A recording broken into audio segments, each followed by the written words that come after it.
Carbon neutral Keralam എന്ന ലക്ഷ്യത്തിലേക്ക് നിർണായക ചുവടുവയ്പുമായി സംസ്ഥാന ശാസ്ത്ര സാങ്കേതിക വകുപ്പ്.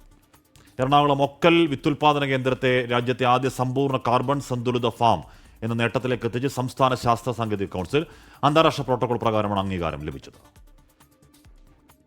കാർബൺ സന്തുലിതം നിലനിർത്താൻ പരീക്ഷണാടിസ്ഥാനത്തിലാണ് എറണാകുളം ജില്ലയിലെ ഒക്കൽ വിത്തുൽപാദന കേന്ദ്രത്തിന്റെ മേൽനോട്ടം ശാസ്ത്ര സാങ്കേതിക കൗൺസിൽ ഏറ്റെടുത്തത്.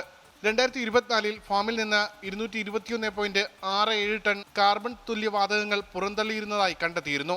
റൂഫ് ടോപ്പ് സോളാർ, മലിനജല പുനരുപയോഗം, ഇലക്ട്രിക് വാഹനങ്ങളുടെ ഉപയോഗം തുടങ്ങി നിരവധി നിർദ്ദേശങ്ങൾ കൗൺസിൽ നിർദ്ദേശമനുസരിച്ച് ഫാമിൽ നടപ്പാക്കി. അങ്ങനെ ഒറ്റ വർഷം കൊണ്ട് തന്നെ രാജ്യത്തെ ആദ്യ കാർബൺ ന്യൂട്രൽ അഗ്രികൾച്ചർ ഫാം എന്ന പദവിയിലേക്ക് ഒക്കൽ വിത്തുൽപാദന കേന്ദ്രത്തെ എത്തിക്കാൻ കഴിഞ്ഞു.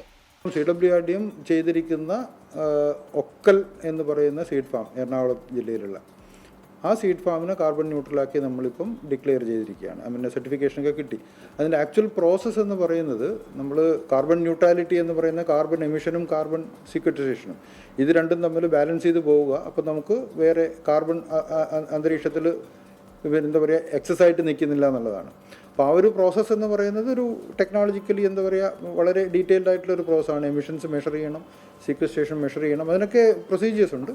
Inter government panel on climate ചേഞ്ചിന്റെ മാർഗനിർദ്ദേശങ്ങളും UNFCCC അംഗീകരിച്ച പ്രോട്ടോക്കോളും അടിസ്ഥാനമാക്കിയായിരുന്നു വിലയിരുത്തൽ. ജലവിഭവ വികസന വിനിയോഗ കേന്ദ്രത്തിലെ ശാസ്ത്രജ്ഞരായ ഡോക്ടർ സുധി KVയുടെയും ഡോക്ടർ നവീന്റെയും നേതൃത്വത്തിലായിരുന്നു പഠനം നടത്തിയത്. 24 തിരുവനന്തപുരം.